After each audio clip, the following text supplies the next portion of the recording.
Hi guys, welcome to today's class. So mic లో కొంచెం settings అవి చేంజ్ చేశాను నిన్న. So I think it is better now even on the speaker also. So headset వాడితే ఎటువంటి problem ఉండదు. So ఇది మన part of the divide and rule strategy. ఈ సిరీస్ వాడి నేను మీకు సిఏ ఫైనల్ ఆడిట్ ఎక్స్ప్లెయిన్ చేస్తున్నాను with each and every details. Sorry, కొంచెం వాయిస్ బాగాలేదు ఇవాళ. So with each and every detail నేను మీకు క్లియర్ కట్ గా ఈ సిఏ ఫైనల్ ఆడిటింగ్ లో ఈచ్ అండ్ ఎవ్రీ వర్డ్ ని పట్టుకొని కాన్సెప్చువల్ క్లారిటీ గురించి మీకు ఎక్స్ప్లెయిన్ చేస్తున్నాను. ఎగ్జామ్ ఓరియంటేషన్ లో ఇంకో బ్యాచ్ ఉంటుంది. సో ఆ లోపల సిఏ ఇంటర్ కూడా నేను చెప్తాను. సో మీ ఫ్రెండ్స్ ఎవరైనా సిఏ ఇంటర్ చదువుతున్న వాళ్ళు ఉంటే కైండ్లీ వాళ్ళకి రెఫర్ చేయండి. సో దట్ దే ఆల్సో మీరు ఇది షేర్ చేస్తే వాళ్ళు సబ్స్క్రైబ్ చేసుకొని లైక్ చేస్తే మాకు కూడా కొంచెం మోటివేటింగ్ గా ఉంటుంది. మేము ఇంత ఎఫర్ట్స్ పెడుతున్నాం కదా. సో ఈ ఎఫర్ట్స్ కి కొంతమంది అన్న యూజ్ అవుతుంది కొందరికన్నా అని అనిపిస్తే మాకు కూడా కొంచెం మోటివేటింగ్ అనిపించి ఇంకా మంచి వీడియోస్ చేయడానికి మాకు హెల్ప్ అవుతుంది. సో ఇంకా మీకు ఏమైనా రిక్వైర్మెంట్స్ ఉంటే దీనికి వాట్సాప్ చేయొచ్చు, or else you can do comment also. So ఇవాళ స్టాండర్డ్ వచ్చేసి ఎస్ఏ 530 ఆడిట్ శాంప్లింగ్. సో అసలు శాంప్లింగ్ అంటే ఏంటి, శాంప్లింగ్ చేసేటప్పుడు ఆడిటర్ ఎలాంటి రిస్క్ ఫేస్ చేస్తాడు. సో జస్ట్ ఓవర్ చూస్తే శాంప్లింగ్ అంటే ఏంటి, శాంప్లింగ్ టైప్ లో ఎలాంటి రిస్క్స్ ఉంటాయి, దాని తర్వాత టాలరబుల్ మిస్టేట్మెంట్ అంటే ఏంటి, ఈ డిజైన్ సైజ్ సెలెక్షన్ ఎలా చేయాలి, సెలెక్ట్ చేసేటప్పుడు ఏమేమి టైప్ ఆఫ్ మెథడ్స్ ఉన్నాయి ఆడిటర్ కి. సో దాని తర్వాత ప్రొసీజర్ పర్ఫామ్ చేసిన తర్వాత ఎలాంటి మిస్టేట్మెంట్స్ రావచ్చు, వాటిని ఎలా ఎవాల్యుయేట్ చేయాలి, and దాన్ని బట్టి ఎలా అయినా ఇంకా ముందుకు వెళ్ళాలి, ఫర్దర్ ప్రొసీజర్స్ ఎలా పర్ఫామ్ చేయాలనేది ఈ స్టాండర్డ్ లో మనకి తెలుస్తుంది. సో ఫస్ట్ వచ్చేసి శాంప్లింగ్ అంటే ఏంటంటే, సో మన ఇప్పుడు ఆడిట్ ఉంటుంది, ఆడిట్ ఫినాన్షియల్ స్టేట్మెంట్స్ ఉంటున్నాయి. సో ఇందులో మనము మొత్తం ఏదైతే ఉన్నాయో ఈచ్ అండ్ ఎవ్రీథింగ్, ఇప్పుడు ఫర్ ఎగ్జాంపుల్ సేల్స్ ఉన్నాయి అనుకోండి, సేల్స్ ఉంటాయి, పర్చేజెస్ ఉంటాయి, ఎక్స్పెన్సెస్ ఉంటాయి, అన్నీ ఉంటాయి. సో ఈచ్ అండ్ ఎవ్రీథింగ్ ని కంప్లీట్ గా మనం ఆడిట్ ప్రొసెస్ పర్ఫామ్ చేస్తాము. బట్ మనకున్న టైం లిమిటేషన్ లో, మనకున్న కెపాసిటీ, ఎంతమంది మన ఆడిట్ ఉన్నారు వాళ్ళని చూస్తే, ఇప్పుడు మీరే చెప్పండి, ఇక్కడ ఒక 1 lakh ఇన్వాయిసెస్ ఉన్నాయి అనుకోండి. సో ప్రతి ఇన్వాయిస్ ని చెక్ చేయడానికి with in the reasonable time మనకు సరిపోదు.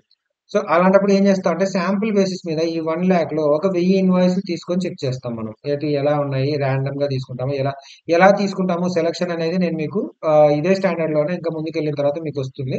బట్ ద థింగ్ ఏంటంటే, మొత్తం 1 lakh ఉన్న వాటిని మొత్తం సెలెక్ట్ మొత్తం అన్ని చేయకుండా ఒక 1000 ఇన్వాయిసెస్ తీసుకొని శాంపుల్ బేసిస్ మీద చెక్ చేసి ఈ 1 lakh ఎలా ఉన్నాయనే ఒక డెసిషన్ కి రావడం కోసం మనం ఈ 1000 మీద ప్రొసెస్ పర్ఫామ్ చేసి ఈ 1 lakh గురించి మనం డిసైడ్ చేస్తాము. దాన్నే శాంప్లింగ్ అని అంటాము. బట్ ఈ 1000 డిటెక్ట్ చేసేటప్పుడు ప్రతి ఒక్క ఈ 1 lakh లో 1000 సెలెక్ట్ చేసుకునేటప్పుడు ప్రతి ఒక్క ఇన్వాయిస్ కి ఆ శాంప్లింగ్ లో రావడానికి ఛాన్స్ ఉండేలాగా శాంప్లింగ్ అనేది మనం సెలెక్షన్ చేసుకోవాలండి. So that is a simple thing. So sampling is nothing but application of audit procedures to less than 100% of items. ఉన్న అన్నిటికీ కాకుండా, ఇక్కడ 1 lakh ఇన్వాయిస్లు ఉంటే అన్నిటికీ కాకుండా ఒక 1000 వాటికే చేస్తాము. ఇక్కడ నేను 1000 అన్నాను. 10,000 అవ్వచ్చు, 20,000 అవ్వచ్చు, ఆర్ 1 lakh కాకుండా ఈవెన్ 99,000 చేసినా కూడా అది శాంప్లింగ్ కిందకే వస్తుందండి. అంటే టెక్నికల్ గా మీరు చూసుకుంటే యాజ్ సచ్ డెఫినేషన్. సో ఉన్నవన్నీ కాకుండా ఉన్న అన్నిటికంటే తక్కువ చేశాము అని అంటున్నారు. తక్కువ అంటే ఒకటి తక్కువ చేసినా అవుద్ది, లక్షలో మొత్తం 1,99,000 వదిలేసి ఒకటే వెరిఫై చేసినా కానీ శాంప్లింగ్ అవుతుంది. ఆ ఒకటి శాంపుల్ బేస్ మీద సెలెక్ట్ చేసుకొని మనం దాని మీద ఆడిట్ ప్రాసెస్ పర్ఫామ్ చేసినట్టు అవుతుంది. దాని తర్వాత సెకండ్ థింగ్ ఏంటంటే, all sampling units should have the chance of selection to provide auditor with a reasonable basis to draw conclusion on entire population. అంటే ఎలా అంటే, ఇప్పుడు మనం ఈ 1000 సెలెక్ట్ చేసుకొని వీటి మీద ప్రొసెస్ పర్ఫామ్ చేసి ఓకే ఈ 1000 బాగున్నాయి అంటే ఓకే అయితే 1,00,000 కూడా బాగున్నట్టే అని డెసిషన్ తీసుకునేలాగా అతనికి అనిపించాలి, రీజనబుల్ బేసిస్ ఇవ్వాలి ఈ శాంప్లింగ్ ప్రొసీజర్స్ అనేది. లేదు అంటే ఈ 1000 మనం తీసుకొని పర్ఫామ్ చేసాం, ఇందులో అతనికి తప్పులు దొరికినాయి. సో ఇక్కడ ఈ 100లో 1000లోనే తప్పు ఉన్నాయంటే ఇంకా 1,00,000లో ఇంకెన్ని తప్పులు ఉంటాయి అని చెప్పేసి అప్పుడైనా అతనికి ఓకే అయితే ఈ సేల్స్ ఇన్వాయిస్లు ఏవైతే ఉన్నాయో ఇందులో ఫ్రాడ్స్ ఉండే అవకాశం ఉంది. అట్లా ఏదర్ పాజిటివ్ కావచ్చు, నెగిటివ్ కావచ్చు, అతనికి రీజనబుల్ గా ఒక కంక్లూజన్ కి వచ్చే విధంగా ఈ శాంప్లింగ్ బేసిస్ అనేది పర్ఫామ్ అవ్వాలి, అతనికి యూజ్ అవ్వాలి అతనికి. So two things, less than 100% of items ఉండాలి, ఈచ్ యూనిట్ కి ఛాన్స్ ఆఫ్ సెలక్షన్ ఉండాలి. బట్ ఈ రెండింటికి కలిపి ఆర్డర్ కి మొత్తం పాపులేషన్ మీద ఒక నిర్ణయానికి రావడానికి, to draw conclusion on entire population, మొత్తం పాపులేషన్ మీద ఒక నిర్ణయానికి రావడానికి అతనికి అట్లీస్ట్ ఒక రీజనబుల్ బేసిస్ ప్రొవైడ్ చేయగలిగి ఈ శాంప్లింగ్ వల్ల. అది దీనికి బెస్ట్ ఎగ్జాంపుల్ మీరు మన తెలుగులో తీసుకుంటే, ఇప్పుడు అన్నం ఉడికిందా లేదా అని చూడడానికి మొత్తం ప్రతి మెతుకు చూడాల్సిన అవసరం లేదు. ఒక 4 మెతుకులు తీసుకొని అవి ఉడికితే మొత్తం బియ్యం ఉడికినట్టే అని చెప్పి అంటాం కదా. సో ఆ టైప్ అన్నమాట. సో అన్ని మెతుకులు చూడము. So less than 100%. సో నువ్వు అలా చేయి పెట్టి 4 మెతుకులు తీసుకున్నప్పుడు ఏ మెతుకులైనా రావచ్చు కింద నుంచి. సో ఎవ్రీ మెతుక్కి ఛాన్స్ ఆఫ్ సెలక్షన్ ఉంది. బట్ ఆ 4 ఉడికినాయా లేదా అనే దాన్ని బట్టి నువ్వు మొత్తం బియ్యం మొత్తం ఉడికిందా లేదా అని చెక్ చేస్తున్నారు. నీకు ఆ బేసిస్ ప్రొవైడ్ చేస్తున్నాయి ఆ 4 మెతుకులు అనేది. So that is the best example అండి. సో నెక్స్ట్ వచ్చేసి శాంప్లింగ్ రిస్క్. మనకు ఆడిట్ అంటేనే ప్రతి దగ్గర రిస్క్ ఉంటుందండి ఖచ్చితంగా. సో ఇక్కడ ఉన్న రిస్క్ ఏంటి అంటే మనకి ఇన్హరెంట్ లిమిటేషన్స్ అని చాలా ఉంటాయి ఆడిట్ లో. సో అలాంటి ఇన్హరెంట్ లోనే ఈ శాంప్లింగ్ కూడా డిపెండింగ్ ఆన్ ద ప్రొసీజర్స్. ఇప్పుడు అది ఈ శాంప్లింగ్ తీసుకోవడం వల్ల స్వతహాగా వచ్చే రిస్క్ ఉంటుందండి దానికి. సో అది మీరి మీరు ప్రాపర్ గా చేయకపోవడం వల్ల వచ్చే రిస్క్ కాదు. అది బై డిఫాల్ట్ మీరు శాంపుల్ తీసుకున్నప్పుడు ఈ టైప్ ఆఫ్ రిస్క్లు మీకు ఎదురవుతాయి ఖచ్చితంగా. అది మీరు ఎంత అలర్ట్ గా ఉన్నా, ఎంత క్లియర్ గా ఉన్నా, ఎంత నిష్ట నిబద్ధతలతో మీరు పర్ఫామ్ చేసిన ప్రొసీజర్స్, ఈ 2 టైప్ ఆఫ్ రిస్క్‌లు అయితే మీకు గ్యారంటీగా ఎదురవుతాయి శాంప్లింగ్‌లో. అసలు రిస్క్ అంటే ఏంటి అంటే, ఇప్పుడు మీరు కంక్లూజన్ ఆ శాంపుల్ బేస్ మీద తీసుకున్నారు. ఇప్పుడు అదే ఇందాక చెప్పాను కదా ఎగ్జాంపుల్ ఒక 1000 ఇన్వాయిస్‌లు తీసుకున్నాము. ఈ 1000 ఇన్వాయిస్‌లు తీసుకుంటే దీంట్లో మీకు ఎటువంటి తప్పులు దొరకలేదండి. అన్నీ ఆల్ రైట్ అన్నట్టుగా వచ్చింది. సో దీన్ని బట్టి మీరేం డిసైడ్ అయితారు? మొత్తం 1,00,000 ఇన్వాయిస్‌లలో కూడా తప్పు ఉండదు. ఆల్ రైట్ అని డిసైడ్ అవుతారు కదా! సో ఇక్కడ కానీ చూస్తే ఈ 1000 మాత్రం పర్ఫెక్ట్ ఉన్నాయండి. ఇంకా దీంట్లో చాలా తప్పులున్నాయి. అలాంటప్పుడు మీరు మీ యొక్క టైమ్ యాడ్ అవ్వడం వల్ల మీరు తీసుకున్న ఈ 1000లో మీకు తప్పులు దొరకలేదు. సో మీరేం ఫీల్ అవుతారు? సో 1,00,000లో కూడా తప్పులు లేవని ఫీల్ అవుతారు కదా! సో అదొక రిస్క్ అన్నమాట. అంటే ఉన్నదానికి మీరు శాంప్లింగ్ టెస్ట్ చేసిన దానికి రెండిటికి వచ్చే రిజల్ట్స్‌లో తేడా ఉంటుందండి. The conclusion based on sample is not equal to అని పెట్టండి నేను సింబల్. బట్ ఈక్వల్ టు కాదు ఇక్కడ వేరే వర్డ్ వస్తుంది. ఇట్ ఈస్ డిఫరెంట్ ఫ్రమ్ అని వస్తుంది. Different from a conclusion based on entire population. ఇప్పుడు మీరు వౌచింగ్ చేశారు ఒక 1000 ఇన్వాయిసెస్ కి నేను చెప్పినట్టు. ఈ 1000 చేసినప్పుడు మీకు ఎటువంటి తప్పు దొరకలేదు అని చెప్పి మొత్తం 1,00,000 ఇన్వాయిస్‌లు బాగుంటాయని అనుకున్నాం. బట్ మీరు ఒకవేళ నిజంగానే 1,00,000 ఇన్వాయిసెస్ మీద వౌచింగ్ చేసుంటే మీకు ఆబ్వియస్‌గా ఇంకా ఓకే. ఇంకా తప్పులున్నాయి, ఇంకా తప్పులున్నాయి అని చెప్పి మీకు తెలుస్తుంది కదా!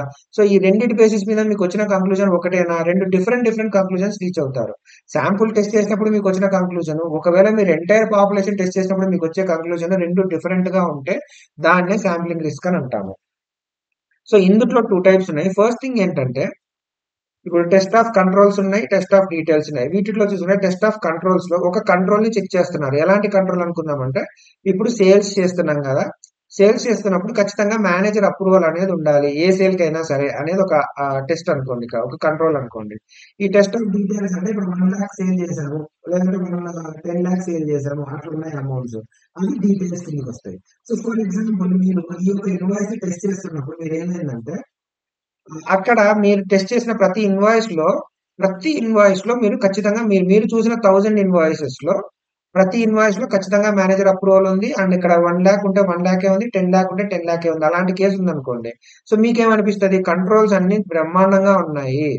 సో ఎఫెక్టివ్ గా ఉన్నాయి. కానీ రియల్ గా చూస్తే మీరు 1,00,000 చూసుంటే ఇక్కడ మీరు 1-2,000 తీసుకొని చెక్ చేశారు.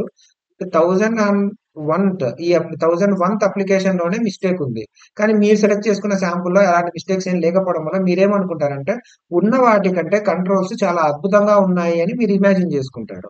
అలానే మీరు 1000 శాంపుల్స్ తీసుకొని చెక్ చేశారు. ఈ 1000 ఉన్నదున్నట్టున్నాయి. కానీ 1001th దాంట్లోనే 1,00,000 సేల్ చేసిన దగ్గర 10,00,000 అని చెప్పి రాయడం జరిగింది. సో ఇక్కడ ఒక మిస్‌స్టేట్‌మెంట్ ఉంది. కానీ మీరు సెలెక్ట్ చేసుకున్న శాంపుల్‌లో ఆ మిస్‌స్టేట్‌మెంట్ లేకపోవడం వల్ల మీరేమనుకుంటారు? ఎలాంటి మిస్‌స్టేట్‌మెంట్ లేదు అనే కంక్లూజన్‌కొస్తారు. కానీ రియాలిటీలో చూస్తే ఆ మిస్‌స్టేట్‌మెంట్ ఉన్నాయి. వేరే సేల్స్ వోచర్స్‌లో ఉన్నాయి. మీరు సెలెక్ట్ చేసుకున్న వాటిట్లో లేవు.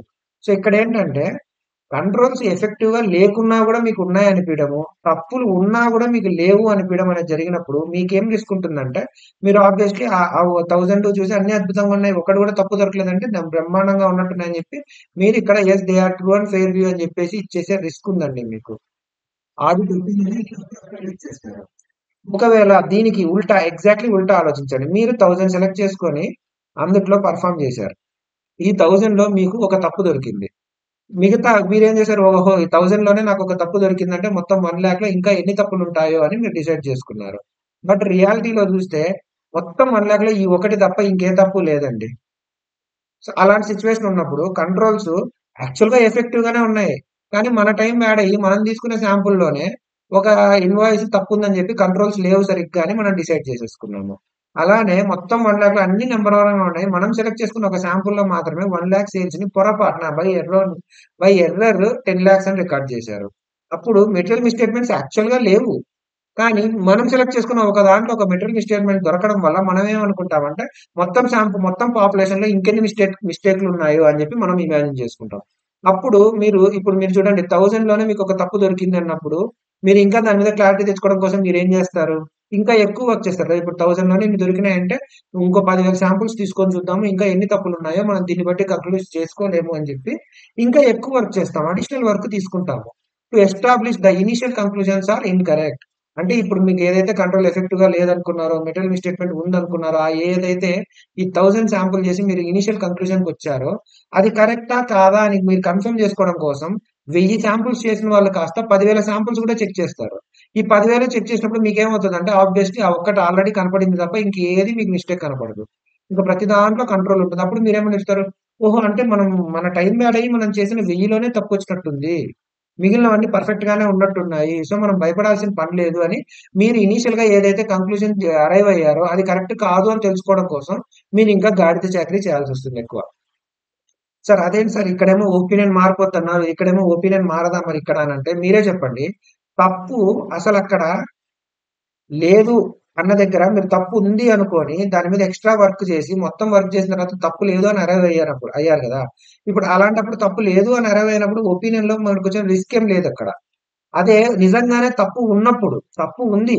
కానీ మన కర్మగాలి మనం తీసుకున్న శాంపుల్‌లో ఎటువంటి తప్పులు దొరక్కపోవడం వల్ల అంతా ఆల్ రైట్‌గా ఉందనుకోని మీరు ఒక ట్రూ అండ్ ఫెయిర్ వ్యూ లేని ఒక దగ్గర ట్రూ అండ్ ఫెయిర్ వ్యూ ఉంది అని చెప్పి మీరొక రిపోర్ట్ ఇస్తే మీ ఒపీనియన్ మోడిఫై అయిపోయినట్టే గదా! ఇక్కడే రిస్కు. నిజంగానే ట్రూ అండ్ ఫెయిర్ వ్యూ లేనప్పుడు మీరు ట్రూ అండ్ ఫెయిర్ వ్యూ ఉంది అని ఇస్తే వచ్చిన రిస్క్ ఏం లేదండి. మహా అంటే ఏమవుద్ది యూజర్స్ చదివేటోళ్ళు ఇంకొంచెం జాగ్రత్త పడతారు.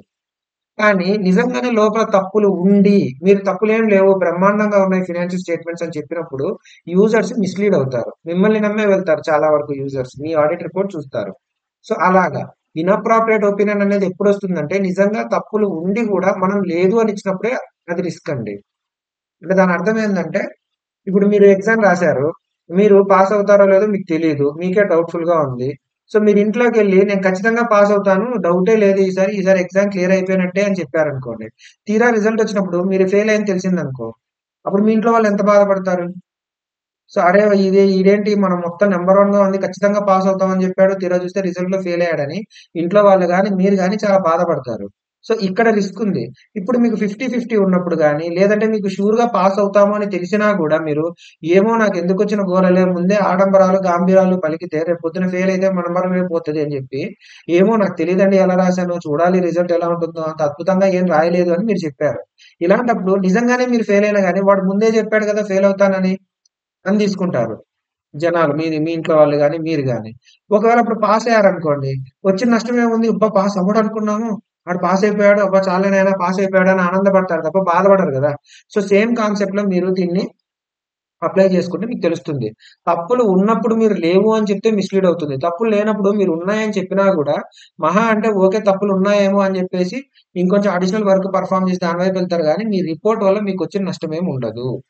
సో, ఇవి 2 టైప్స్ ఆఫ్ శాంప్లింగ్ రిస్క్‌లండి. ఇక్కడ చాలా మందికి ఇది అర్థం అవ్వదు. కన్‌ఫ్యూజ్ అవుతూ ఉంటారు. సో, ఇది నేను డీటెయిల్‌గానే ఎక్స్‌ప్లెయిన్ చేశాను అనుకుంటున్నాను. ఒకవేళ మీకు అలా అనిపించకపోతే కామెంట్ సెక్షన్‌లో గాని అలా తెలియజేయండి. లేదంటే మెసేజ్ చేయండి. నేను దీని మీదే సెపరేట్ ఒక వీడియో చేసి విత్ ఎగ్జాంపుల్ క్లియర్ కట్‌గా నేను మీకు ఎక్స్‌ప్లెయిన్ చేస్తాను. సెకండ్ థింగ్ టాలరబుల్ మిస్‌స్టేట్‌మెంట్ అంటే ఏంటి? ఇప్పుడు ఫస్ట్ ఆఫ్ ఆల్ మిస్‌స్టేట్‌మెంట్ అంటే మనకు తెలుసు. ఒక తప్పు. ఉన్నదానికి, ఉండాల్సిన దానికి ఉండే తేడానే మిస్‌స్టేట్‌మెంట్ అని అంటాము. సో, టాలరబుల్ అంటే ఏంటి అంటే, ఎంత మిస్టేక్ వరకు ఆడిటరు సరే ఓకే. దీన్నొదిలేద్దాము. ఇది చిన్న మిస్టేకే అన్నట్టు అనుకోవడానికి అవకాశం ఉంది. It is a materiality amount for a sample level. ఇప్పుడు మనం మెటీరియాలిటీ చదివినప్పుడు ఓవరాల్ మెటీరియాలిటీ చదివాము. ఓ 10,00,000 అని చెప్పామనుకోండి. ఒక సేల్స్ ఉన్నాయి. సేల్స్‌ని బట్టి ఓవరాల్ మెటీరియాలిటీ తీసుకొని ఓకే. మొత్తం 10,00,000 కంటే ఎక్కువ తప్పులుంటే అది మెటీరియల్ మిస్‌స్టేట్‌మెంట్ అని మనం ఆడిటర్‌గా మనం చెక్ చేసామనుకుందాం. ఇప్పుడు అలాగే పెర్ఫార్మన్స్ మెటీరియాలిటీ అని ఇంకొక ఫిగర్ తీసుకుంటారు. ఇది total financial statements as a హోల్‌గా అన్ని తప్పులు కలిసి 10,00,000 10,00,000 దాటకపోతే మెటీరియల్ మిస్‌స్టేట్‌మెంట్ లేనట్టు అని అనుకుంటాం. కానీ మనం ఆడిట్ ప్రాసెస్ పెర్ఫార్మ్ చేసినప్పుడు పెర్ఫార్మన్స్ మెటీరియాలిటీకి లైక్ దీన్ని ఒక 5-7 లాక్స్ దగ్గర ఫిక్స్ చేస్తాం మనం. సో, మనం చెక్ చేసేటప్పుడు ఇప్పుడు ఒక తప్పు 5-7 లాక్స్ కంటే ఎక్కువ ఉంటేనే అది మనం మెటీరియల్ కింద కన్సిడర్ చేసుకొని అలాంటి తప్పులన్నీ యాడ్ చేసి ఓవరాల్ మెటీరియల్ కంటే ఎక్కువ ఉందా? తక్కువ ఉందా? అనేది మనం చెక్ చేస్తాం.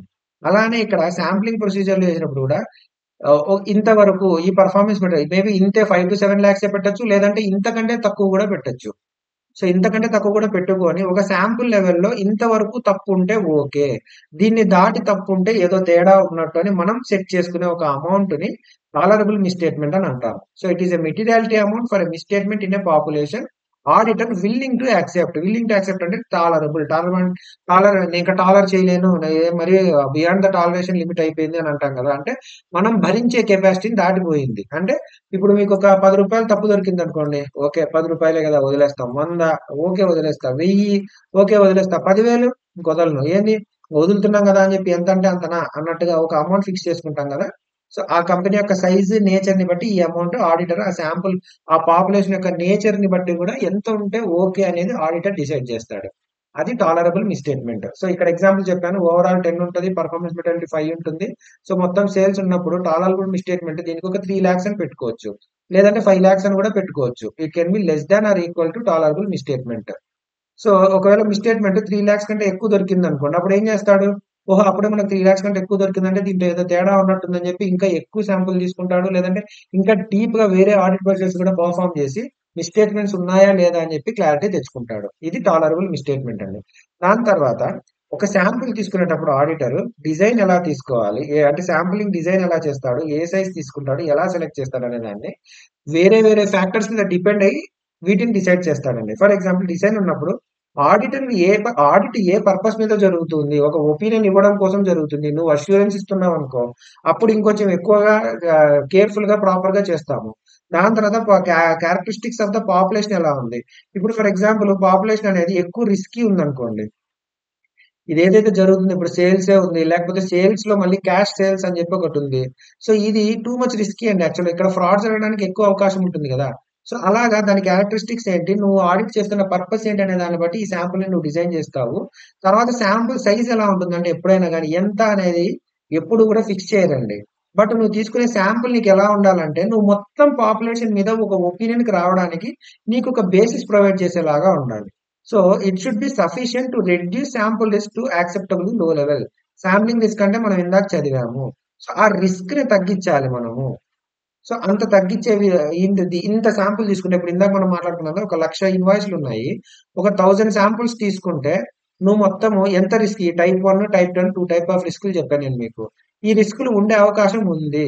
సో ఇప్పుడు నేను 1000 తీసుకొని ఈ రెండిట్లో ఏదో ఒక మిస్టేక్ నాకు కనపడి మళ్ళీ శాంపుల్ సైజ్ 1000 నుంచి 10,000కి పెంచి మళ్ళీ వర్క్ మొత్తం చేసి అంత పడకుండా ముందే నువ్వు ఒకసారి ఆలోచించుకొని ఏంటి పరిస్థితి ఎలా ఉంది ఈ 1000లో ఈ 1,00,000లో 1000 తీసుకుంటే సరిపోతుందా లేదా? ఈ 2 రిస్కులు ఉండకుండా ఉండడానికి ముందే ప్లాన్ జేసుకోవాలండి. సో, ఈ రిస్క్ ఉంది అని నీకనిపిస్తే ముందే 1000 దగ్గర 1000 తీసుకొని ముందే పని జేసేసేయి అని జెప్తున్నాడు. సో, ఆ శాంప్లింగ్ రిస్క్ అనేది యాక్సెప్టబుల్ లెవెల్‌కి రావాలి. ఎవరికి యాక్సెప్టబుల్ అంటే ఆడిటర్‌కి. సో, శాంప్లింగ్ రిస్క్ అంటే ఏంది? మొత్తం పాపులేషన్ మీద నువ్వు తీసుకునే డెసిషన్ ఈ శాంపుల్ బేస్ చేసుకొని నీకొచ్చిన డెసిషన్ 2 వేరు వేరు అయితే దాన్నే శాంప్లింగ్ రిస్క్ అని అంటాము. సో, అలా వేరు వేరు అవ్వకుండా ఇప్పుడొక బియ్యం ఉడుకుతుంది. బియ్యం ఉడుకుతున్నప్పుడు నేను చెప్పాను 4 మెతుకులు చూసాము. మేబీ నీకనిపిస్తే ఈ 4 మెతుకులు చూడడం వల్ల నాకు తెలీదు మొత్తం బియ్యం ఉడికిందా లేదా అనే డౌట్ నీకొస్తుంది అని అనిపిస్తే ముందే 10 మెతుకులు తీసుకొని వెరిఫై చేసుకో. అట్లా 4 తీసుకుంటావా? 10 తీసుకుంటావా? 20 తీసుకుంటావా? చెయ్యి మొత్తం పెట్టి వెతుక్కుంటావా? అది నీ ఇష్టము. కాకపోతే ద థింగ్ ఏందంటే, ఆ పాపులేషన్ మొత్తం మీద నువ్వు ఏదైతే ఊహకు వస్తావో, ఒక అంచనాకొస్తావో ఈ శాంపుల్‌ని బట్టి, అవి సమానంగా ఉండేలాగా చూడు. శాంపుల్ తీసుకున్నా మొత్తం పాపులేషన్ మీద సేమ్ ప్రాసెస్ పెర్ఫార్మ్ చేసినా, ఈక్వల్ డెసిషన్ వచ్చేలాగా ఉండేంత పెద్ద శాంపుల్ తీసుకో. తర్వాత సెలెక్ట్ ఎలా చేయాలి? ఎలా చేయాలంటే ఒకటే అండి. అందులో ఉన్న ఏ యూనిట్‌కైనా ఛాన్స్ ఆఫ్ సెలక్షన్ ఈక్వల్‌గా ఉండాలి. అంతగా అలా సెలెక్ట్ చెయ్యి అంతే. ఇంత చెయ్యి, అట్లా చెయ్యి, ఇట్లా చెయ్యి అని చెప్పి చెప్పేదుండదండి. చాలా మెథడ్స్ ఉంటాయి. అదో ఇక్కడ డిస్కస్ చేసాము. శాంప్లింగ్ సెలక్షన్ మెథడ్స్ అని. The only thing that is to be required is ఆ పాపులేషన్‌లో ఉన్న ప్రతి యూనిట్‌కి, ఈ బియ్యంలో ఉన్న ప్రతి మెతుక్కి, ఈ 1,00,000 ఇన్వాయిస్‌లో ఉన్న ప్రతి ఇన్వాయిస్‌కి ద ఛాన్స్ ఆఫ్ సెలక్షన్ అనేది ఉండాలి. నువ్వు అంటే ఇది కొన్ని ఇన్వాయిస్‌లు బై డిఫాల్ట్ మనం సెలెక్ట్ చేయడానికి అవకాశం లేని సిట్యుయేషన్ ఉందనుకోండి. అప్పుడు అది ప్రాపర్ శాంప్లింగ్ అవ్వదు. అంటే బై డిఫాల్ట్ మీరు కొన్ని యూనిట్స్‌ని వదిలేస్తున్నారు. అసలు చెక్ చేయడం అనే పరిధిలోకి రాకుండా వదిలేస్తున్నారు మీరు. సో, అలా ఉండకూడదు. ప్రతి యూనిట్‌కి ఛాన్స్ ఆఫ్ సెలక్షన్ ఉండాలి. సో, ఇక్కడ ఛాన్స్ ఆఫ్ సెలక్షన్ అనేది కీవర్డ్. ఓకేనా? సో, ఇప్పుడొచ్చేసి శాంప్లింగ్ మెథడ్స్ ఏమేమి ఉంటాయనేది మనం ఇక్కడ నెక్స్ట్ చూద్దాము. సో ఫస్ట్ మెథడ్ వచ్చేసి ర్యాండమ్ సెలక్షన్. ర్యాండమ్ అంటేనే మనం చూస్తున్నాం ర్యాండమ్ గా సెలెక్ట్ చేస్తాము. ర్యాండమ్ అంటే ఎలా అంటే అలాగా ఓకే. ఒక పద్ధతి పాడు లేకుండా అన్నట్టుగా మీరు డిసైడ్ చేసుకోవచ్చు ఇక్కడ. సో ర్యాండమ్ గా సెలెక్ట్ చేస్తాము. ఒక బేసిస్ అనేది ఉండదు ప్రాపర్ గా అన్నట్టుగా తీసుకోవచ్చు. దీంట్లో 2 టైప్స్ ఉన్నాయి. ఒకటి సింపుల్ ర్యాండమ్ సెలక్షన్ అనుకోండి. ఇప్పుడు ఏముందంటే దీంట్లో ప్రతిదానికి ఛాన్స్ ఆఫ్ సెలక్షనే కాదు, ఈక్వల్ ఛాన్స్ ఆఫ్ సెలక్షన్ వస్తుంది సింపుల్ ర్యాండమ్ లో. అంటే మీరు ఇప్పుడు ఉన్నాయి ఈ 1,00,000 ఇన్వాయిస్లు ఉన్నాయి, ర్యాండమ్ గా సెలెక్ట్ చేస్తా ఉన్నారు. సో ఏది సెలెక్ట్ చేస్తారో మీకే తెలియదు. లేదంటే మీరు ఒక సాఫ్ట్వేర్ వాడారు. So you select me from 1 to 1 lakh some 1000 invoices అని చెప్పారు. సో ఈ సాఫ్ట్వేర్ కి యూ డూ ఇట్ ర్యాండమ్లీ, ఎటువంటిది లేదు, దీని అమౌంట్ ఎంత, ఇది ఎవరికి సేల్ చేశారు, ఏ రీజన్ లో సేల్ చేశారు, ఏ స్టేట్ లో సేల్ చేశారు, ఇలాంటివి ఏం చూడొద్దు. ర్యాండమ్ గా 1 to 1 lakh తీయి అని చెప్పాం మనం ఆ సాఫ్ట్వేర్ కి. సో అప్పుడు దీంట్లో ప్రతి దానికి ఈక్వల్ ఛాన్స్ ఉంటుందండి. సో దాన్ని సింపుల్ ర్యాండమ్ అంటాము. తర్వాత స్ట్రాటిఫైడ్ ర్యాండమ్ శాంప్లింగ్ అని ఒకటి ఉంటుంది. దీంట్లో ఏంటంటే ఈ పాపులేషన్ ఏదైతే ఉంటుందో దాన్ని సబ్ పాపులేషన్స్ గా డివైడ్ చేస్తారు. సబ్ పాపులేషన్ అంటే ఏంటంటే ఇప్పుడు మొత్తం 1 lakh ఇన్వాయిసెస్ ఉన్నాయి కదా, ఇక్కడ ఒక ఎగ్జాంపుల్ చెప్పాను నేను మీకు, ట్రేడ్ రిసీవబుల్స్ అనుకోండి, లేదంటే దీని సేల్స్ అనుకోండి. గ్రేటర్ దాన్ 1 lakh ఉన్న ఇన్వాయిస్లు అన్ని ఒక గ్రూప్ గా చేయండి. 7.5 టు 10 lakh ఉన్న ఇన్వాయిస్లు అన్ని ఒక గ్రూప్ చేయండి. 5 to 7.5 ఉన్న ఒక గ్రూప్, 2.1 ఇట్లా గ్రూప్స్ గా డివైడ్ చేశారు మీరు అమౌంట్ పరంగా. సో ఇది అమౌంట్ పరంగానే చేయొచ్చు, లేకపోతే ఎంత రిస్క్ ఉందనే దాని పరంగా అయినా చేయొచ్చు, లేదంటే దాని నేచర్ బట్టి అయినా చేయొచ్చు. లైక్ క్యాష్ సేల్స్ మొత్తం ఒక గ్రూప్ చేయండి, క్రెడిట్ సేల్స్ మొత్తం ఒక గ్రూప్ చేయండి, ఇట్లా 2 గ్రూపులుగా చేయొచ్చు మీరు. సో ఎట్లా చేయబోతున్నారు అనేది ఆడిటర్ డిసైడ్ చేస్తాడు. ఇక్కడ ఎగ్జాంపుల్ కోసం నేను మీకు అమౌంట్ పరంగా చూపించాను. ఇలాగా సబ్ పాపులేషన్ గా డివైడ్ చేసిన తర్వాత ఇప్పుడు మొత్తం ఉన్నవన్నీ సేల్సే. దీన్ని మనం సబ్ పాపులేషన్ గా డివైడ్ చేసి గ్రేటర్ దాన్ 10 lakh ఉన్న ఇన్వాయిస్ అన్ని ప్రతిదీ చెక్ చేద్దాం 100%. 7 to 10 మధ్యలో ఉన్నది 50% చెక్ చేద్దాము. 5 to 7.5 మధ్యలో ఉన్నది 20%. అట్లా వాల్యూని బట్టి ఎన్ని చెక్ చేయాలనేది డిసైడ్ చేస్తారు ఆడిటర్. సో ఇక్కడ ఏంటంటే ఉన్నది పాపులేషన్ ఒకటే, మొత్తం కలిపి సేల్స్ ట్రేడ్ రిసీవబుల్స్ ఒకటే పాపులేషన్, కానీ దాన్ని సబ్ పాపులేషన్ గా డివైడ్ చేసి దాంట్లోంచి ఈచ్ అండ్ ఎవ్రీ పాపులేషన్ నుంచి శాంప్లింగ్ డిసైడ్ చేస్తాం. ఎందుకు సార్ ఇలా చేయడము, దీనివల్ల బెనిఫిట్ ఏంటి అని అంటే, ఫస్ట్ థింగ్ మీరు వెయిట్స్ అలొకేషన్ అనేది జరుగుతుంది. ఇప్పుడు మీరే చెప్పండి, మొత్తం ఉన్న అన్ని ఇన్వాయిస్లలో 10 లక్షలు దాని ఇన్వాయిస్లు 100% చెక్ చేద్దాము అని అనుకుంటున్నాము. 2 lakhs కంటే తక్కువ ఉన్నది మటుకు ఒక 10% చెక్ చేద్దాము అని అనుకుంటున్నాము. ఆబ్వియస్లీ ఇక్కడ మీకు అర్థమవుతుంది కదా, 10 లక్షల కంటే ఎక్కువ ఉన్నాయంటే ఇది హై వాల్యూ. అంటే హై వాల్యూలో హై రిస్క్ కూడా ఇన్వాల్వ్ అయి ఉంటుంది, కాబట్టి మనకు ఎక్కువ ప్రాజెక్ట్స్ ఇక్కడ పర్ఫామ్ చేయాల్సిన బాధ్యత మన మీద ఉంటుంది. సో 2 lakhs కంటే తక్కువ ఉన్న వాటి మీద మనం ఎందుకు అన్ని పర్ఫామ్ చేయాలి? నువ్వు చిల్లర మీద ఎక్కువ ఎఫర్ట్ పెడతావా, నోట్ల మీద ఎక్కువ ఎఫర్ట్ పెడతావా?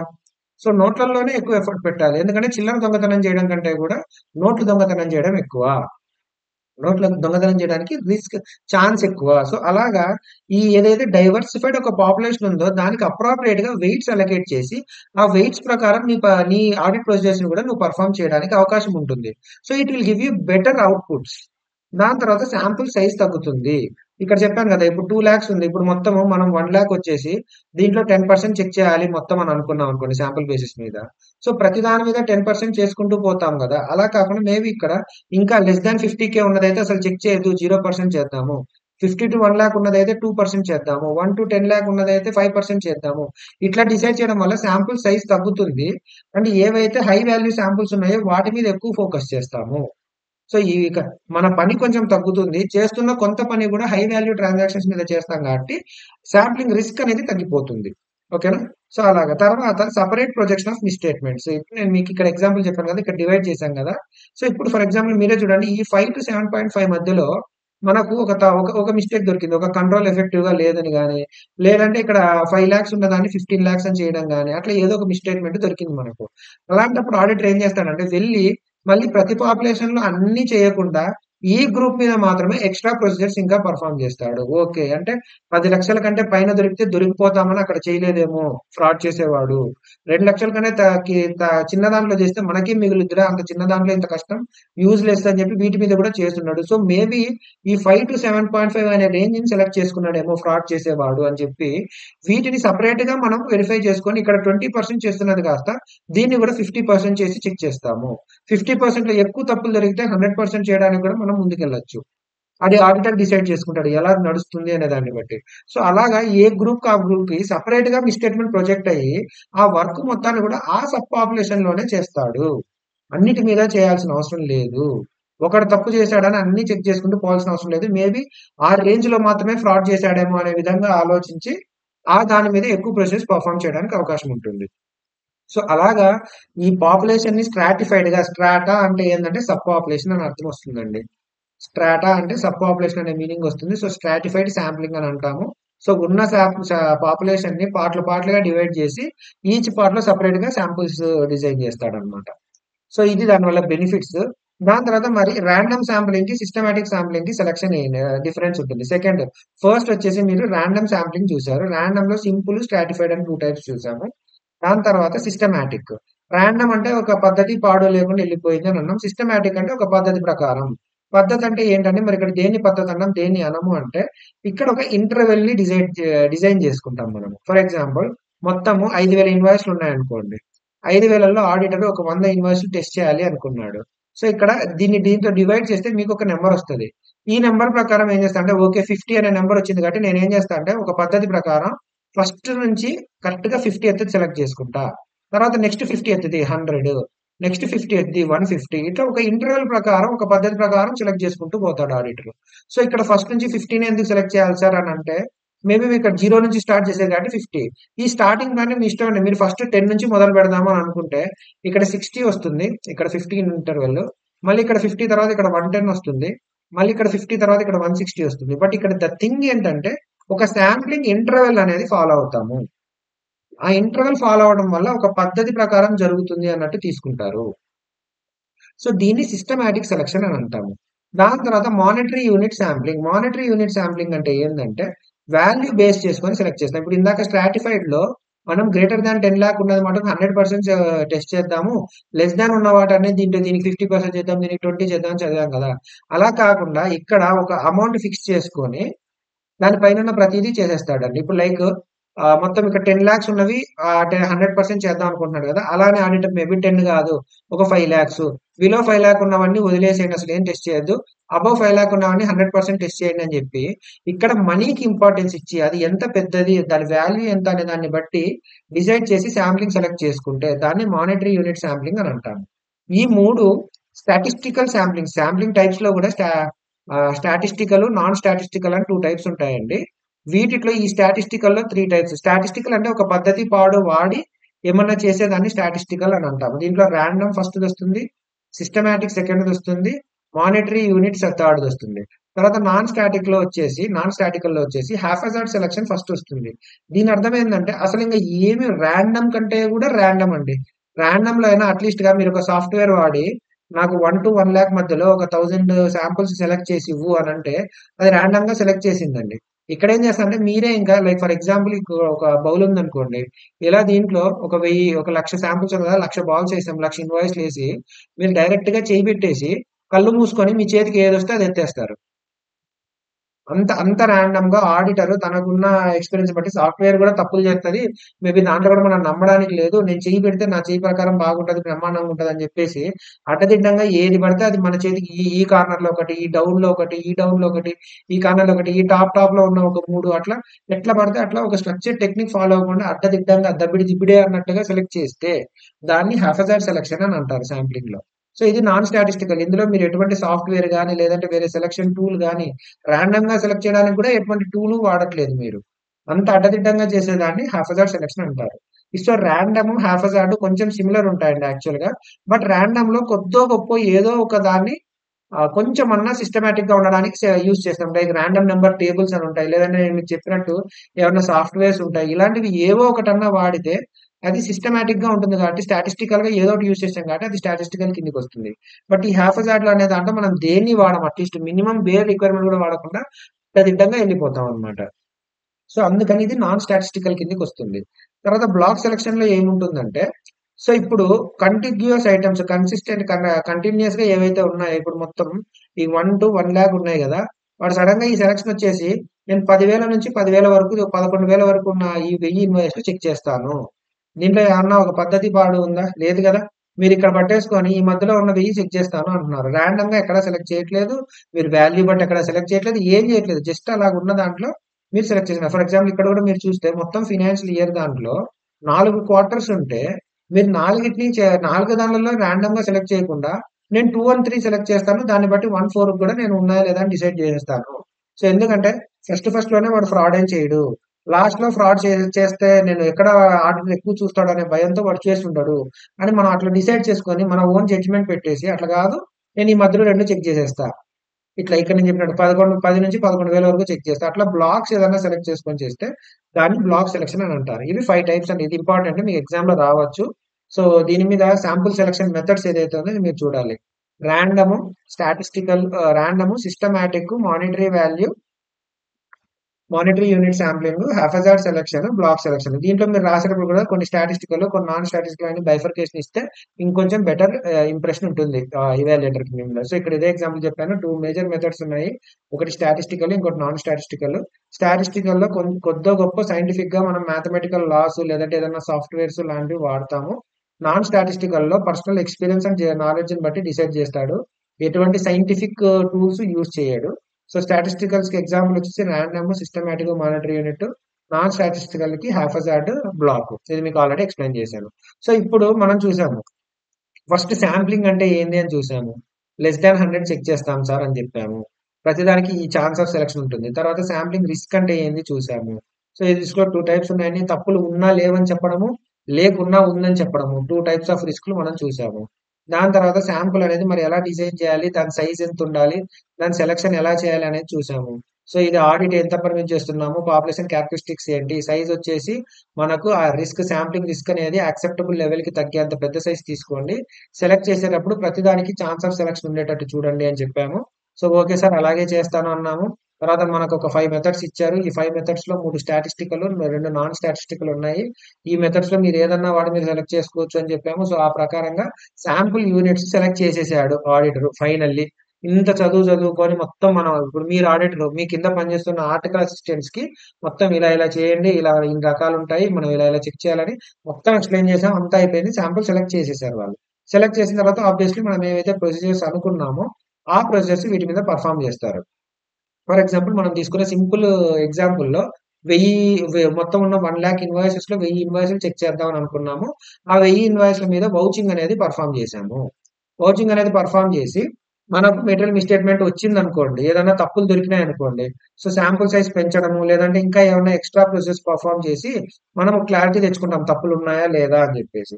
ఏమీ లేవనుకోండి వౌచింగ్‌లో, ఓకే. ఏం తప్పులు లేవు సార్, అంతా బ్రహ్మాండంగా ఉంది అని అనిపిస్తే, మరీ ఇంత బ్రహ్మాండంగా ఉండకూడదే, ఇంకొంచెం శాంపుల్ సైజ్ పెంచుదామని అనిపిస్తే ఆడిటర్ పెంచుతాడు.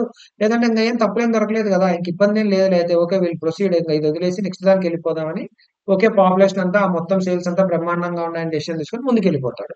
సో ఈ రెండిట్లో ఏది జరిగినా ఓకే అండి. మనకు తప్పులు దొరికితే ఓకే అకార్డింగ్లీ ప్రొసీజర్స్ మారుస్తాము. తప్పులు దొరక్కపోతే అయితే అంతా బాగుందని ముందుకెళ్ళిపోతాం.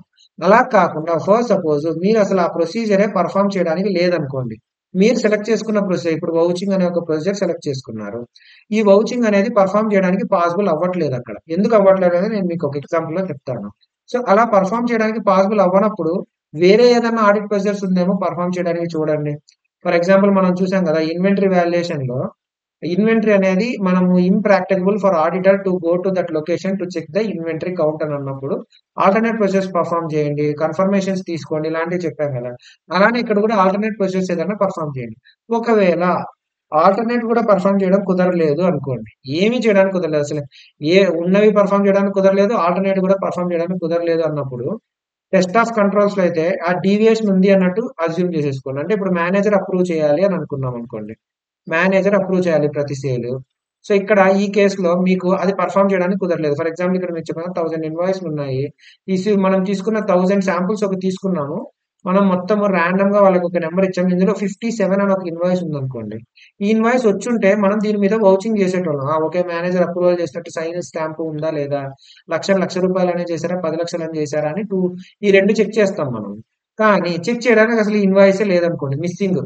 ఎందుకు మిస్సింగ్ అనేది మనల్ని అడగదు. అది మేనేజ్మెంట్ పోగొట్టింది ఆ ఇన్వాయిస్ సంహౌ. సో వరస్ట్ కేసులో ఇక్కడ ఏమవుతుందంటే మేబీ ఎందుకు పోగొట్టుంటారని మనం ఎప్పుడు నెగిటివ్ బ్రెయిన్ తోనే కొంచెం థింక్ చేయాలి ఒక ఆడిటర్ గా. ఇక్కడ తప్పు జరుగుంటుందేమో అనే ఆలోచన మనకు ఎప్పుడు ఉండాలి కాబట్టి, సో మనం దీన్ని ఎలా అజ్యూమ్ చేసుకుంటే 57th మీరు చెక్ చేయడానికి అసలు సేల్స్ ఇన్వాయిసే లేదు అక్కడ. అలాంటప్పుడు మ్యాక్స్ టు మ్యాక్స్ ఏమవుద్దండి, సో మేబీ అందులో మేనేజర్ అప్రూవల్ లేదేమో, సో ఆ కంట్రోల్ ఏదైతే ఉందో ఆ కంట్రోల్ నుంచి డీవియేట్ అయ్యారు. ఎస్ అయినట్టే ఇమాజిన్ చేసుకోండి. డీటెయిల్స్ ఇప్పుడు ₹1,00,000 లక్షలాగా రికార్డ్ చేయలేదు. 10 లక్షల్లాగా చేశారు. ఒక మిస్‌స్టేట్‌మెంట్ ఉంది అన్నట్టుగానే అస్యూమ్ చేసుకోవాలి. ఎందుకంటే ఆడిటర్ యొక్క కంక్లూజన్ ఎప్పుడు అతనికి ఈ ప్రొసీజర్స్ పెర్ఫార్మ్ చేసినప్పుడు వచ్చే ఇన్ఫర్మేషన్‌ని ఇవాల్యుయేట్ చేయడం వల్లే డెసిషన్ తీసుకుంటాడు. మీరు పెర్ఫార్మే చేయలేదు అంటే అక్కడ ఏదైనా తప్పు ఉంది అనే ఉద్దేశంలోనే మీరు చూసుకోండి. అలా చూసుకున్న తర్వాత దాన్ని ఇన్వెస్టిగేట్ చేయండి. ఏంటి పరిస్థితి? ఎందుకు? ఎందుకు లేదది? ఆ 57థ్ ఇన్వాయిస్ ఎందుకు మిస్ అయింది అనేది మీరు చూడండి. చూసిన తర్వాత మీరు ఓకే. మరి దీనివల్ల ఇంకా మనం పెర్ఫార్మ్ చేస్తున్న ప్రొసీజర్స్ మీద గాని, లేదంటే ఇంకా వేరే రిస్క్ ఆఫ్ మెటీరియల్ మిస్‌స్టేట్‌మెంట్ అలా వేరే ఆడిట్ ఏరియాస్ ఏవైతే ఉంటాయో, వాటి మీద ఎలాంటి ఎఫెక్ట్ ఉంది అన్నది ఇవాల్యుయేట్ చేసి దానికి తగ్గట్టుగా మీరు యాక్షన్స్ తీసుకోవాలి. Further actions. ఓకే. మనకిదేదో తేడాగానే ఉంది. ఇంకొంచెం ఎక్కువ పెర్ఫార్మ్ చేద్దాము. ఇంకొంచెం డీప్‌గా వెళ్దాము. లేదంటే ఈ రిస్క్ ఆఫ్ మెటీరియల్ మిస్‌స్టేట్‌మెంట్ అని ఏదైతే మనం అనుకున్నామో, అది రిస్క్ 10% అని అనుకున్నాము. 10 కాదు 25 చేద్దాము. దాన్ని బట్టి మన ప్రొసీజర్స్ మొత్తం మారుద్దాము అని చెప్పేసి డెసిషన్ తీసుకోవచ్చు ఆడిట్‌లో. సో, అలాగే ఇక్కడ ఏందంటే పెర్ఫార్మ్ చేసినప్పుడు పెర్ఫార్మ్ చేయడానికి రాకపోతే, ఏదైనా ఇన్వాయిస్ పెర్ఫార్మ్ చేయడానికి కుదరకపోతే, సో, ఇక్కడ దాని అర్థం ఏందంటే నువ్వు నన్ను టెస్ట్ చేయనిచ్చుంటే యెస్ ఆర్ నో నాకు తెలిసేది. నువ్వు నన్ను టెస్ట్ చేయనీయట్లేదు కాబట్టి నేను దాన్ని నో కిందే తీసుకుంటా. తప్పుందనే నేను అస్యూమ్ చేసుకుంటా అని తీసుకోవాలి. తప్పుందని ఎందుకు అస్యూమ్ చేసుకోవాలంటే ఒక ఆడిటర్‌గా that is the worst that can happen to us ఒకవేళ మనం టెస్ట్ చేసుంటే. అందువల్ల అలా తీసుకోవాలి. సో, దీనికి ఎక్స్‌ప్లనేషను మీకు చాలా మంది చెప్పరండి. జస్ట్ ఒకవేళ లేకపోతే అన్నట్టుగా ఇలా చెప్పుకుంటూ వెళ్ళిపోతారు చాలా మంది టీచర్స్. నేను అందరిని అనట్లేదు. చాలా మంది వరకు. సో, జస్ట్ లేకపోతే ఇలా తీసేసుకోండి. ఎందుకు తీసుకోవాలి అంటే, ఇఫ్ ఒకవేళ మనం నిజంగానే ఆ టెస్ట్ పెర్ఫార్మ్ చేసినా the worst that can happen is there is a mistake. So, okay. You assume that there is a mistake అని అంటున్నారు. సో, దాని తర్వాత మిస్‌స్టేట్‌మెంట్స్ ఏవైతే ఉన్నాయో మనం పెర్ఫార్మ్ చేసిన ప్రొసీజర్స్. ఇక్కడ కొన్ని తప్పులు దొరికినాయి. ఇక్కడ కొన్ని పెర్ఫార్మ్ చేయడానికే దొరకకపోవడం వల్ల ఉన్నాయి. వీటన్నిటిని అనలైజ్ చేసి మిస్‌స్టేట్‌మెంట్స్ ఎంతవరకు ఉండొచ్చు అనేది మీరు ప్రొజెక్ట్ చేయండి. For whole population based on the sampling results ఎంతవరకు మిస్‌స్టేట్‌మెంట్స్ ఉండొచ్చు హోల్ పాపులేషన్‌లో అనేది ప్రొజెక్ట్ చేయండి. చేసిన తర్వాత ఆ రిజల్ట్స్‌ని ఇవాల్యుయేట్ చేసి, ఒకవేళ మీరు ప్రొజెక్ట్ చేసిన మిస్‌స్టేట్‌మెంట్ టాలరబుల్ మిస్‌స్టేట్‌మెంట్ కంటే ఎక్కువుందనుకో, సో, శాంప్లింగ్ రిస్క్ ఎక్కువుంది.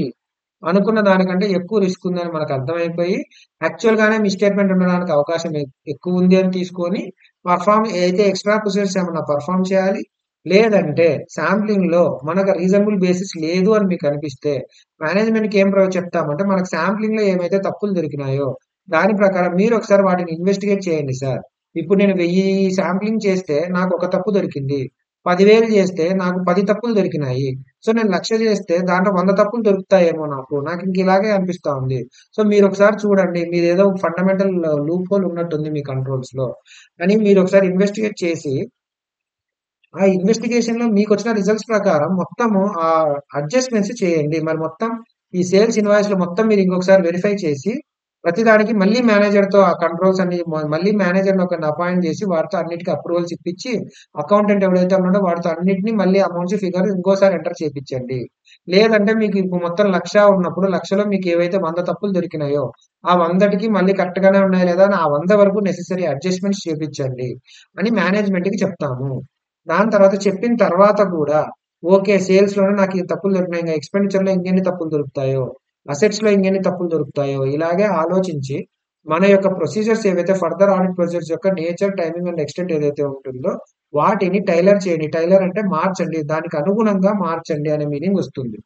సో, మనకొచ్చిన రిజల్ట్‌కి అనుగుణంగా you change your nature, timing and extent of the further audit procedures. ఎలా చేంజ్ చేయొచ్చండి అంటే మేబీ శాంపుల్ సైజ్ పెంచు. లేదంటే ఇంకా వేరే ఇప్పుడు పరంగా మేనేజర్ కంట్రోల్స్ చెక్ చేసాము. మేనేజర్ కంట్రోల్స్ అంత స్ట్రాంగ్‌గా లేవు అని తెలిసింది. So, okay. మేనేజర్ కంటే పైన ఇంకో కంట్రోల్ ఏదన్నా ఉందా? వాడికంటే కింద ఇంకో కంట్రోల్ ఏదన్నా ఉందా? లేదంటే ఇప్పుడు సేల్స్ జరిగినట్టు షిప్పింగ్ ఇన్వాయిసెస్ మొత్తం చెక్ చేద్దామా? అసలు సేల్ ఉందా లేదా అన్నట్టు. అలా ఆల్టర్‌నేట్ కంట్రోల్స్ ఏమైనా ఉంటే వాటిని టెస్ట్ చేసి ఒక కంక్లూజన్‌కి రావచ్చు అని జెప్పేసి అలా మనం చేంజెస్ చేసుకోవాలి మన ఆడిట్‌లో. సో, ఇదే అండి బేసిక్‌గా మనం మొత్తం ఎస్ఎస్ ఆడిట్ శాంప్లింగ్ గురించి. సో, ఇలా పెర్ఫార్మ్ చేయండి, ఇలా సెలెక్ట్ చేయండి అని మాత్రమే చెప్తది మనకి స్టాండర్డ్. సో, మరి మనం ఫాలో అవుతున్న స్టాండర్డ్ మెటీరియల్ ఏదైతే ఉందో దాంట్లో ఒకసారి చూసినట్టయితే so when he decide to use audit sampling ఉంటుందో అప్పుడు ఈ స్టాండర్డ్ అప్లై అవుతుంది. శాంప్లింగ్ అంటే ఏందంటే అన్ని ఐటెమ్స్ కాకుండా లెస్ థాన్ 100 ఐటెమ్స్ తీసుకున్నాం పాపులేషన్‌లో. అన్ని యూనిట్స్‌కి ఛాన్స్ ఆఫ్ సెలక్షన్ ఉంటుంది. దాన్నే శాంప్లింగ్ అని అంటాము. పాపులేషన్ అంటే మొత్తం ఇప్పుడు నేను మీకు ఎగ్జాంపుల్‌గా అయితే సేల్స్ ఇన్వాయిసెస్ అని చెప్పాను. అలా ఏదైతే ఒక ఎంటైర్ సెట్ ఆఫ్ డేటా ఉందో దేని నుంచి నువ్వు శాంపుల్ సెలెక్ట్ చేస్తున్నావో దాన్ని పాపులేషన్ అని అంటారు. టాలరబుల్ అంటే ఎంత అమౌంట్ వరకు ఆడిటర్ ఓకే. ఇంత తప్పులున్నా పర్లేదు. ఇంతకంటే ఎక్కువ ఉంటేనే మిస్‌స్టేట్‌మెంట్, తక్కువ ఉన్నా పర్లేదు అన్నట్టు అనుకుంటాడో అవి మిస్‌స్టేట్‌మెంట్. మిస్‌స్టేట్‌మెంట్ అంటే డీటెయిల్స్ కిందకొస్తుందండి. అంటే అమౌంట్ ఉన్నది ఉన్నట్టు రాయకపోవడం అలాంటివి డీటెయిల్స్ కిందకొస్తాయి మిస్‌స్టేట్‌మెంట్. డీవియేషన్ అనేది కంట్రోల్ వరకు వస్తదండి. కంట్రోల్స్‌లో కంట్రోల్‌ని డీవియేట్ అయ్యాడు అన్న మీనింగ్ వస్తది. The rate of deviation from internal control positions not exceed the actual rate of deviation. So, controls విషయానికొచ్చినప్పుడు ఎంతవరకు డీవియేట్ అయ్యాయి, ఎంతవరకు డీవియేట్ అయితే నీకు ఓకే. సో, ఇవి 2 థింగ్స్ టాలరబుల్‌లో. ఒకటి మిస్‌స్టేట్‌మెంట్, ఇంకోటి డీవియేషన్. తర్వాత శాంప్లింగ్ రిస్క్ అంటే ఏంది అంటే, మీరు శాంపుల్ మీద పెర్ఫార్మ్ చేసినప్పుడు మీకొచ్చిన ఒక రిజల్ట్, అదే ప్రొసీజర్స్‌ని ఆ మొత్తం పాపులేషన్ మీద చేస్తే వచ్చే రిజల్ట్స్ డిఫరెంట్‌గా ఉంటే అప్పుడు రిస్క్ ఉంటుంది. దాంట్లో 2 టైప్స్ అండి. తప్పు ఉన్నా లేదని చెప్పడము, తప్పు లేకున్నా ఉందని చెప్పడము 2 టైప్స్ అని చెప్పి నేను మీకు చెప్పాను. అదే క్లియర్‌గా ఇక్కడ ఉంది. తర్వాత శాంపుల్ సైజింగ్ ఎలా చేయాలి అంటే, శాంప్లింగ్ రిస్క్ తగ్గించేంత సైజ్ తీసుకో అని చెప్పి చెప్తున్నారు. దాంట్లో వచ్చేసి తర్వాత టైప్స్ స్టాటిస్టికల్, నాన్ స్టాటిస్టికల్ అని 2 టైప్స్ ఉంటాయి. స్టాటిస్టికల్‌లో సైంటిఫిక్‌గా ఉంటుంది. మనం సెలెక్ట్ చేసే విధానం అనేది మ్యాథమెటికల్ లాస్ లేదంటే ఏదైనా సాఫ్ట్‌వేర్స్ అలాంటివి యూజ్ చేస్తాము టూల్స్. నాన్ స్టాటిస్టికల్‌లో అంటే పర్సనల్ ఎక్స్‌పీరియన్స్ అండ్ నాలెడ్జ్‌ని బట్టి ఆ జడ్జ్‌మెంట్‌ని బట్టి డిసైడ్ చేస్తాడు. తర్వాత టైప్ ఆఫ్ మెథడ్స్‌లో రాండము ఎట్లా పడితే అట్లా. ఈ రాండమ్‌లోనే 2 టైప్స్ ఉన్నాయండి మళ్ళీ. Simple, stratified. మీకిక్కడ 2 సెపరేట్‌గా చెప్పలేదు. బట్ ఇక్కడ 2 ఉంటాయి 2 టైప్స్. ఇది ఇక్కడ ఉంది స్టాటిస్టిక్స్ అని చెప్పేసి. సిస్టమాటిక్ అంటే ఇంటర్వెల్స్. సో, శాంప్లింగ్ ఇంటర్వెల్ ప్రకారం వెళ్తారని చెప్పాము. మానిటరీ అంటే వాల్యూ బట్టి వేస్తదా అంటే గ్రేటర్ థాన్ 5 లేకుండా మొత్తం వెరిఫై చేయండి అన్నట్టు. హాఫజార్డ్ అంటే ఎటువంటి స్ట్రక్చర్డ్ టెక్నిక్ వాడకుండా ఎట్లా పడితే అట్లా అడ్డదిడ్డంగా సెలెక్ట్ చేయడము. బ్లాక్ అంటే మీకేమైతే ఇప్పుడు 4 బ్లాక్స్ ఉన్నాయి. నేను Q1, Q2, Q3. ఈ Q2, Q3 చెక్ చేసేసి మొత్తంకి డిసైడ్ చేయడం అట్లా. స్ట్రాటిఫికేషన్ అంటే ఇదిగో సబ్ పాపులేషన్స్‌గా డిసైడ్ చేయడం. ఒక పెద్ద పాపులేషన్‌ని 4 సబ్ పాపులేషన్ 4 అంటే 4 అని కాదు. ఎన్నైతే అన్ని దాని సైజ్, నేచర్‌ని బట్టి ఆడిటర్ డిసైడ్ చేస్తాడు. ఎందుకు అంటే ఒకటి వెయిటింగ్ ఇస్తాం వాల్యూ వెయిట్ ప్రకారం సబ్ పాపులేషన్‌గా డివైడ్ చేస్తాం కాబట్టి శాంప్లింగ్ రిస్క్ తగ్గకుండా మనం ఎఫిషియన్సీ మనకు పెరుగుతుంది. దాంతో ఆడిటర్ ఎక్కువ ఎఫర్ట్ పెట్టాల్సిన అవసరం ఉండదు. చిన్న చిన్న వాటిని వదిలేసి పెద్ద వాటి మీద ఎక్కువ ఫోకస్ పెట్టొచ్చు. తర్వాత ఏదన్నా ఒక పర్టిక్యులర్ సబ్ పాపులేషన్‌లో మిస్టేక్ దొరికితే దాని వరకే సెపరేట్‌గా చూడొచ్చు. మొత్తం అన్నిట్లో తప్పులున్నాయన్నట్టు చూడకుండా మిస్‌స్టేట్‌మెంట్‌ని సెపరేట్‌గా ప్రొజెక్ట్ చేయడానికి అవుతుంది. దాని తర్వాత రిజల్ట్స్‌ని ఇవాల్యుయేట్ చేయాలి. మొత్తం పాపులేషన్‌కి రీజనబుల్ బేసిస్ ప్రొవైడ్ చేసేలాగా ఉందా లేదా చూడాలి. తర్వాత మేనేజ్‌మెంట్‌ని ఇన్వెస్టిగేట్ చేసి అలా ఏవైతే తప్పులు దొరుకుతాయో వాటికి నెసెసరీ అడ్జస్ట్‌మెంట్ చేయమని చెప్తాము. అలాగే ఫర్దర్‌గా వాళ్ళ ఆడిట్ ప్రొసీజర్స్ ఏవైతే ఉన్నాయో వాటన్నిటిని ఓకే. ఇక్కడ తప్పు దొరికిందంటే ఇంకా తప్పు దొరికే అవకాశం ఉందని అకార్డింగ్‌లీ చేంజెస్ చేయాలి. సో, ఇదండి ఆ ఎస్ఏ 530 ఈరోజు. తర్వాత ఎస్ఏ అనలిటికల్ ప్రొసీజర్స్ కూడా నేను చెప్పాలి. అది మరీ చిన్న చాప్టర్ అవ్వడం వల్ల అది నేను ఇంకో వేరే స్టాండర్డ్ దాంతోన్నా కలిపి మీకు అప్‌లోడ్ చేస్తాను. సో, వీడియో నచ్చినట్టయితే మీ ఫ్రెండ్స్‌కి షేర్ చేయండి. ఈ సీఏ ఇంటర్ చదివే వాళ్ళకి కూడా షేర్ చేయండి. సో, సీఏ ఇంటర్ క్లాసెస్ కూడా ఆడిట్‌కి ఫినిష్ చేస్తాను. సో, ఎవరికైనా కాన్సెప్చువల్ క్లారిటీ కాదు, ఇంత టైం ఇన్వెస్ట్ చేయడానికి లేదు, ఓన్లీ ఎగ్జామ్ ఓరియెంటెడ్‌లో కావాలంటే ఆ సీరీస్ కూడా తెస్తాను నేను. బై నవంబర్ తెస్తాను. నవంబర్ మంత్ మొత్తం నేను ఎగ్జామ్ ఓరియంటేషన్‌లోనే చెప్తాను. మళ్ళీ జనవరిలో ర్యాపిడ్ రివిజన్ క్లాసెస్ చెప్పడానికి కూడా నేను ట్రై చేస్తాను. టోటల్ 3 టైప్ ఆఫ్ సీరీస్ తెస్తున్నాను. Conceptual clarity, exam oriented, rapid revision. ఓకేనా? ఓకే. Thank you guys. ఏమైనా రిక్వైర్మెంట్ ఉంటే కామెంట్ ఆర్ వాట్సాప్ చేయండి. బట్ ప్లీజ్ సబ్స్క్రైబ్ చేసి షేర్ చేయండి మీ ఫ్రెండ్స్‌కి. Thank you.